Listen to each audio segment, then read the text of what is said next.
Hey guys, so today we will gonna learn about how to get a branded hashtag on your Facebook account. So for that you have to follow these easy steps. First, go to your Facebook account, tap on the plus button on the top. You can add any photo or background here. You can see there is multiple options here. You can choose any. After choosing the background that you like, write the hashtag, a unique hashtag that should not be previously existing.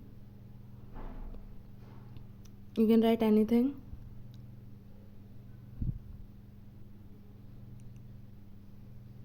There should not be any spaces in between the hashtag. After writing it, post it.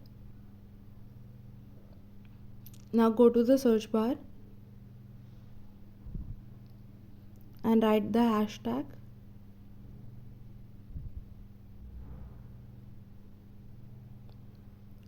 And on searching, you can see